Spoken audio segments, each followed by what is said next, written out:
The United States has been leading international efforts to get more humanitarian assistance to Gaza. Tonight, I'm directing the U.S. military to lead an emergency mission to establish a temporary pier in the Mediterranean on the coast of Gaza that can receive large shipments carrying food, water, medicine, and temporary shelters. No U.S. boots will be on the ground. A temporary pier will enable a massive increase in the amount of humanitarian assistance getting into Gaza every day.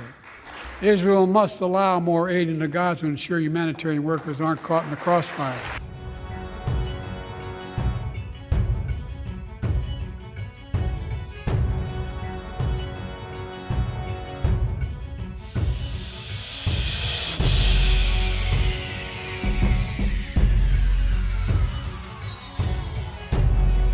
You know, as we manage challenges at home, we're also managing crises abroad, including in the Middle East. I know the last 5 months have been gut-wrenching for so many people, for the Israeli people, for the Palestinian people, and so many here in America. This crisis began on October 7th with a massacre by a terrorist group called Hamas, as you all know. 1,200 innocent people, women and girls, men and boys, slaughtered after enduring sexual violence. The deadliest day for the Jewish people since the Holocaust. And 250 hostages taken. Here in this chamber tonight are families whose loved ones are still being held by Hamas. I pledge to all the families that we will not rest until we bring every one of your loved ones home. We also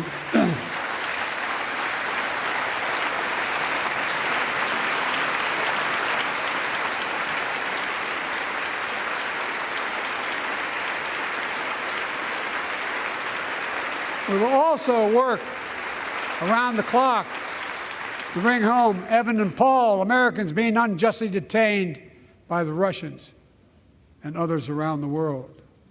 Israel has the right to go after Hamas.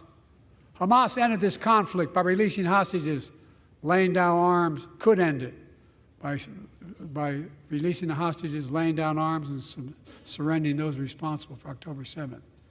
But Israel has Israel has an added burden because Hamas hides and operates among the civilian population like cowards under hospitals, daycare centers, and all the like. Israel also has a fundamental responsibility, though, to protect innocent civilians in Gaza.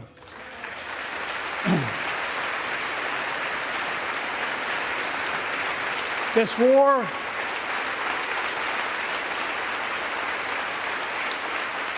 has taken a greater toll on innocent civilians than all previous wars in Gaza combined. More than 30,000 Palestinians have been killed, most of whom are not Hamas. Thousands and thousands of innocent women and children, girls and boys, also orphaned. Nearly 2 million more Palestinians under bombardment or displacement. Homes destroyed, neighborhoods in rubble, cities in ruin. Families without food, water, medicine. It's heartbreaking. I've been working nonstop to establish an immediate ceasefire that would last for 6 weeks to get all the prisoners released, all the hostages released, to get the hostages home and ease the intolerable and humanitarian crisis and build toward an enduring, something more enduring. The United States has been leading international efforts to get more humanitarian assistance to Gaza. Tonight, I'm directing the U.S. military to lead an emergency mission to establish a temporary pier in the Mediterranean on the coast of Gaza that can receive large shipments carrying food, water, medicine, and temporary shelters. No U.S. boots will be on the ground.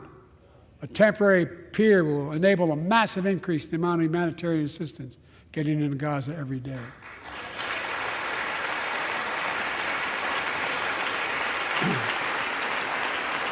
And Israel must do its part.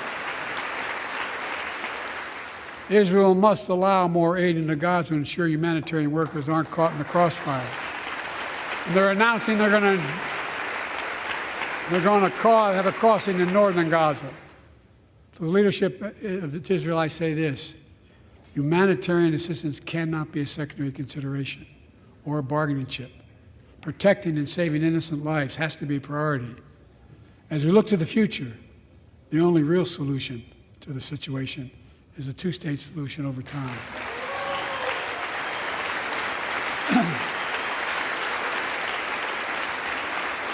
And I say this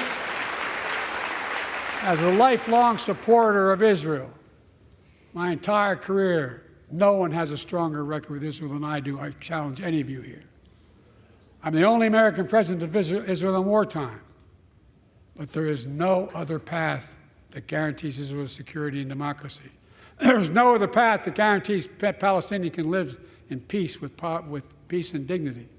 And there's no other path that guarantees peace between Israel and all of its neighbors, including Saudi Arabia, with whom I'm talking. Creating stability in the Middle East also means containing the threat posed by Iran. That's why I built a coalition of more than a dozen countries to defend international shipping and freedom of navigation in the Red Sea. I've ordered strikes to degrade the Houthi capability and defend U.S. forces in the region. As Commander-in-Chief, I will not hesitate to direct further measures to protect our people and our military personnel.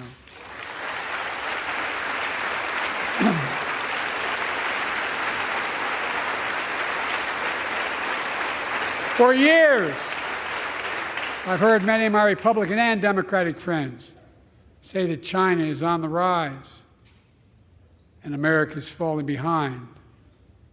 They've got it backwards. I've been saying it for over 4 years, even when I wasn't president. America's rising. We have the best economy in the world. And since I've come to office, our GDP is up, our trade deficit with China is down to the lowest point in over a decade. And we're standing up against China's unfair economic practices. We're standing up for peace and stability across the Taiwan Straits. I've revitalized our partnership and alliance in the Pacific.